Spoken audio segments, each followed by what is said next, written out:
নমস্কার বন্ধুরা, আপনাদের আরও একবার স্বাগত জানাই পাবলিক ভিউ কলকাতাতে। বন্ধুরা, টি-20 বিশ্বকাপ ফাইনাল নিয়ে কিছু গুরুত্বপূর্ণ আপডেট দেওয়ার আছে। কারণ খুবই ব্যাড নিউজ, এখন কিন্তু বার্বাডোসের যেই মাঠে ফাইনাল খেলা হবে, মানে কিংস্টন ওভাল বার্বাডোসে, তার এরিয়াতে কিন্তু প্রচণ্ড ভারী বৃষ্টি পড়ছে। এই যে ছবিটা আপনাদেরকে দেখাচ্ছে, এটা কিন্তু স্টেডিয়ামের বাইরের ফুটেজ।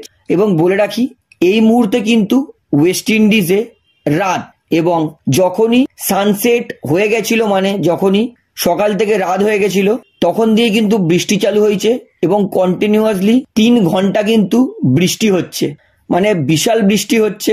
এবং অনুমান করা হচ্ছে যে বৃষ্টিটা সূর্য উঠলে থেমে যাবে।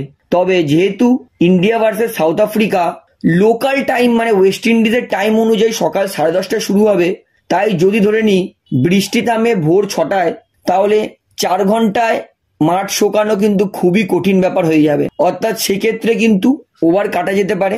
এবং বলে রাখি, যদি ওভার কাটা যায়, দেখুন যেহেতু এটা বিশ্বকাপ ফাইনাল হচ্ছে, তাই 2:30 পর্যন্ত টাইম আছে। মানে ধরুন 8টার সময় আমাদের ভারতীয় টাইম ম্যাচ শুরু হবে, রাত 8টায়, অর্থাৎ 2:30 সময়, অর্থাৎ রাত 2:30 সময় যদি ম্যাচ শুরু হয়, সেক্ষেত্রে 10 ওভারের ম্যাচ হবে।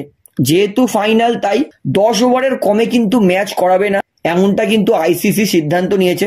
তাই যদি একান্তই 10 ওভারের কমে ম্যাচ হওয়ার কথা হয় এবং 2:30-এর পরেও ম্যাচ শুরু না করা যায়, সেক্ষেত্রে কিন্তু রিজার্ভ ডে আছে। অর্থাৎ 30শে জুন রাত্রিবেলায় 8টার সময় যেরকম ম্যাচ শুরু হওয়ার কথা, সেরকমই হবে। অর্থাৎ ভালো কথা হচ্ছে, ফাইনালের জন্য কিন্তু রিজার্ভ ডে রাখা হয়েছে। তবে অনুমান করা হচ্ছে সকালবেলা সূর্য উঠলেই কিন্তু বৃষ্টি থেমে যাবে, আর বৃষ্টি হবে না। যদি ভগবানের কৃপায় বৃষ্টি না হয়, কমপক্ষে যদি ম্যাচ 18 ওভার করে হয়, তাহলে কিন্তু ফেয়ার হবে।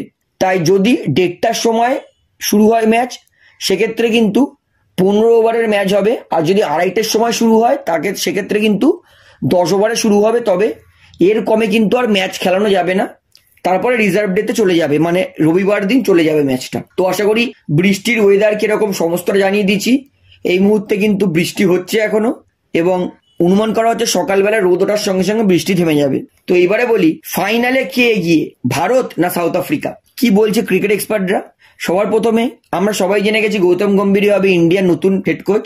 গৌতম গম্ভীর, তাকে জিজ্ঞেস করা হয়, গৌতম গম্ভীর তিনি বলছেন, এই মুহূর্তে আমি বলতে পারি ইন্ডিয়া ফাইনালে অনেক অনেক অনেক এগিয়ে। সাউথ আফ্রিকার থেকে তো অনেক বেশি বেটার ক্রিকেটও খেলেছে ইন্ডিয়া। এবং শুধু তাই নয়, সাউথ আফ্রিকা তারা যেভাবে কিছু কিছু ম্যাচে লড়কেছে এবং একটুর জন্য হারতে হারতে জিতেছে, সেরকম কিন্তু পরিস্থিতি ইন্ডিয়ার এই মুহূর্তে হয়নি। ইন্ডিয়া তারা নিট অ্যান্ড ক্লিন জিতেছে।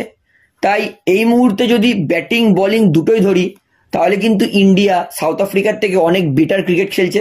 এবং যেই পিচে খেলা হচ্ছে বার্বাডোসে, সেই পিচে কিন্তু স্পিন ফ্রেন্ডলি পিচ, সেক্ষেত্রে কিন্তু ইন্ডিয়ার অনেক বেশি অ্যাডভান্টেজ থাকবে। অর্থাৎ গৌতম গম্ভীর তিনি ইন্ডিয়াকে অনেকটা এগিয়ে রেখেছেন। তিনি বলছেন ইন্ডিয়া জেতার সম্ভাবনা সব থেকে বেশি। এবং আমি গৌতম গম্ভীরের সঙ্গে 100% একমত যে গৌতম গম্ভীর 100% ঠিক বলেছে।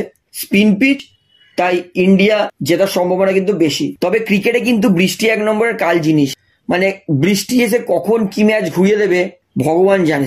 তাই বৃষ্টি যদি না হয়, তাহলে কিন্তু ইন্ডিয়া জেতার সম্ভাবনা প্রচুর। উল্টো দিকে ডেল স্টেন তিনি বলছে সাউথ আফ্রিকা তারা যথেষ্ট ভালো ক্রিকেট খেলেছে। তবে ডেল স্টেন তিনিও একটু ডাউট আছেন। তিনি বলছেন ইন্ডিয়া যেভাবে ক্রিকেট খেলেছে, সত্যি কথা বলতে সাউথ আফ্রিকার থেকে ইন্ডিয়া অনেক বেটার টিম লাগছে এই মুহূর্তে, এবং অনেক বেশি শক্তিশালী টিম লাগছে। এবং ইন্ডিয়ার যেহেতু ফাইনাল খেলার এক্সপিরিয়েন্সও আছে, কিন্তু সাউথ আফ্রিকার কাছে সেটা নেই। তাই ইন্ডিয়া কিছুদিন আগে একটা ওয়ার্ল্ড কাপ হেরেছে, সেটার একটা প্রেশার থাকবে ইন্ডিয়ান টিমে যে আমরা কিছুদিন আগেই একটা বড় ওয়ার্ল্ড কাপ হেরেছি, বিশ্বকাপ। তবে সাউথ আফ্রিকা দলের মধ্যে কিন্তু সেটা থাকবে না। সাউথ আফ্রিকা জানে এটা আমাদের সুযোগ, এই সুযোগে আমাদের কাপ জিততেই হবে। তাই ইন্ডিয়া সামান্য প্রেশারে নামবে, সাউথ আফ্রিকা একটু ফ্রিলি নামবে। তবে ডেল স্টেন তিনি কিন্তু বলছেন 50-50 রাখবো ইন্ডিয়া সাউথ আফ্রিকা। অর্থাৎ ডেল স্টেন বলছে দুটো টিমই জিততে পারে। তবে ডেল স্টেন তিনি যেহেতু সাউথ আফ্রিকার প্লেয়ার, তাই তিনি বলছেন আমি চাই এবং আমার মনে হচ্ছে সাউথ আফ্রিকা জিতবে। তো আমি বলবো ডেল স্টেন কিন্তু তিনিও পুরোপুরি কনফিডেন্স নয়। তবে আমি তো সাউথ আফ্রিকার থেকে ইন্ডিয়াকে বেশি ফেভারিট রাখবো। আমার মনে হচ্ছে ইন্ডিয়া জেতার সম্ভাবনা বেশি, 70 আর সাউথ আফ্রিকা 30। তবে যদি বৃষ্টির কোনো অঘটন ঘটিয়ে দেয়, সেটা আলাদা কথা। তো বন্ধুরা, আপনার কি মনে হয় কে জিতবে বিশ্বকাপ, সাউথ আফ্রিকা না ইন্ডিয়া, সেটা আমাকে কমেন্টে জানাবেন। তাহলে ভিডিওটা এখানে শেষ করছি, আশা করি ভালো লাগলো। তো ভিডিওটি ভালো লাগলে অবশ্যই লাইক করুন, কমেন্ট করুন, শেয়ার করুন। এবং বন্ধুরা, চ্যানেলটি যারা নতুন আছেন সবাইকে একটা অনুরোধ করবো, তারা অবশ্যই পাবলিক ভিউ কলকাতা এই চ্যানেলটিকে সাবস্ক্রাইব করে বেল আইকন প্রেস করে অল করে রাখবেন। ধন্যবাদ।